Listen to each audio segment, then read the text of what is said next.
Après un baccalauréat scientifique au lycée Magendie à Bordeaux, en section européenne anglais, j'ai hésité entre une faculté de médecine ou une classe préparatoire scientifique.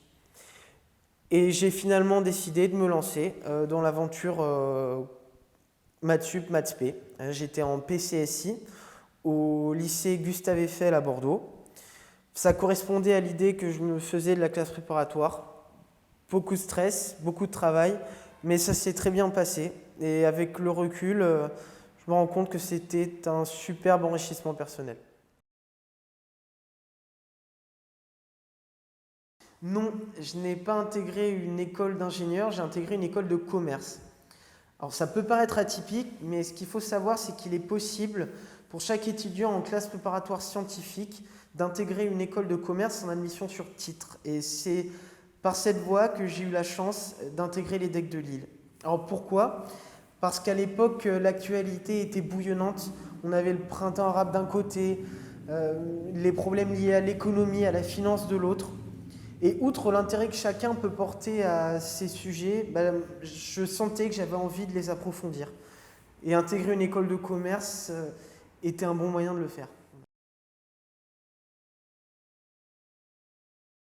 J'ai suivi le parcours classique école de commerce et j'ai effectué 2 stages. Le premier au sein du cabinet d'audit Deloitte et le deuxième pour la banque d'investissement Odo, où je travaillais sur un logiciel qui calcule les frais engendrés pour chaque trade réalisé par le front office, donc à savoir frais de marché et frais de la chambre de compensation.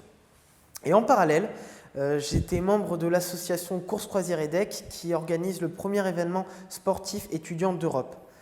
Et je suis fier d'avoir fait partie de l'équipe qui, pour la première fois en 45 ans, a permis à 3 équipages mixtes, à savoir donc personnes valides et personnes en situation de handicap, de participer à la régate.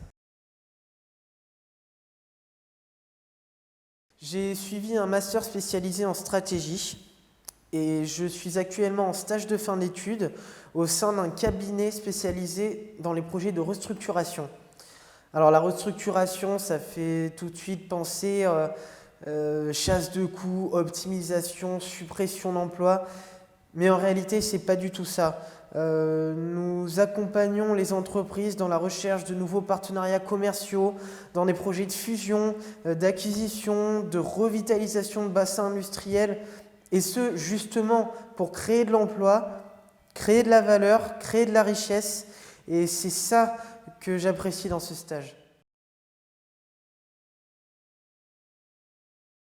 En faisant des recherches sur Internet, j'ai découvert le parcours K2 et j'ai lu que le décloisonnement, la pluridisciplinarité, l'échange générationnel et intergénérationnel, qui sont des valeurs auxquelles j'adhère, étaient au cœur de l'initiative.